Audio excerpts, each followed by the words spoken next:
Nikola Tesla said, if you want to find the secret of the universe, you need to think in terms of energy, frequency, and vibration. Our brain pulsates with electromagnetic energy affected by our emotions, our health, and our general state of well-being. If an energetic force is struck at the same resonant frequency as another object in a vicinity, the vibrations will cause the second object to begin vibrating. In terms of how you experience the world, the energy and vibration you give off is met and reflected back. We can feel this on an emotional level when we say that somebody's on our wavelength or we feel in tune with a personal situation. Why is this important? Well, if your internal vibration is one of anxiety, depression, anger, the life experience that you have may very well provide you with people and situations that reflect this back at you, thereby reinforcing the feeling and so creating a circuitous negative experience of life. It's a bit like tuning into different radio waves. Depending on what frequency you emit will decide on what station you pick up. What is clear from modern research, sound can at the very least affect matter. In the 18th century, Ernest Chladni put sand onto a glass plate and vibrated it with a violin. The sand was pulled into creative and beautiful symmetric patterns. This work has been continued with the invention of the cymoscope by John Reed, who uses water as a surface membrane in which to imprint sound and create a digital representation of sound and vibration.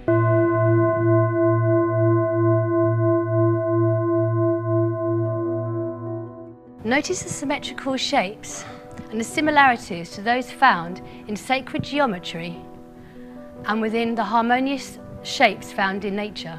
According to Gardner Snook of Manchester University, the difference between a healthy cell and a cancerous cell is like two very large orchestras all playing their instruments at the same time. But in the cancerous orchestra, the tuba is horribly out of tune. In the following two clips, you can hear the difference between the healthy pulsations of a yeast cell and the high-pitched frequency of one that is stressed. Notice the distortions as represented on the cymoscope of the one that is stressed.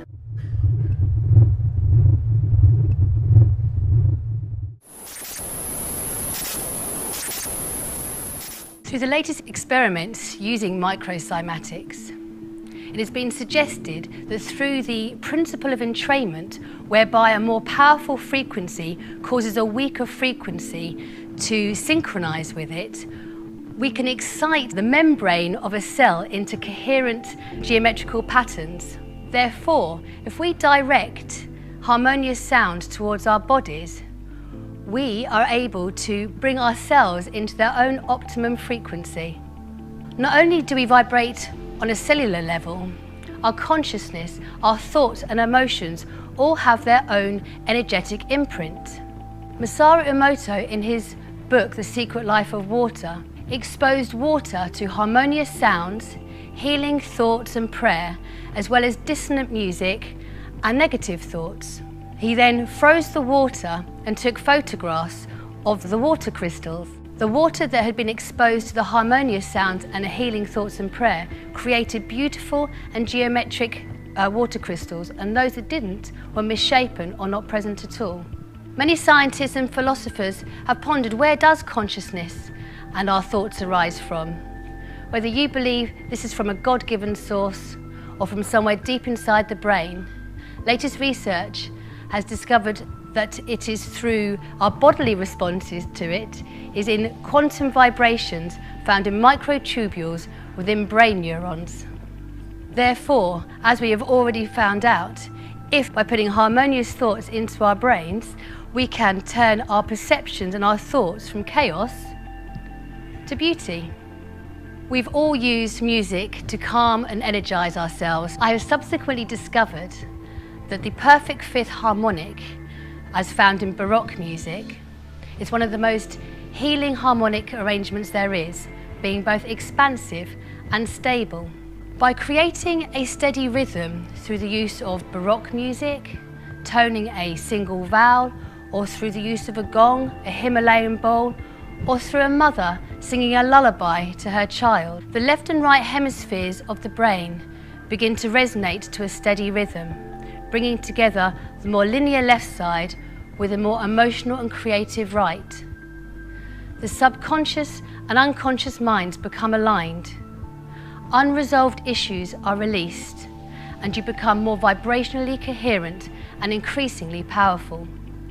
When we say that somebody is charismatic, what we are feeling is their personal vibration.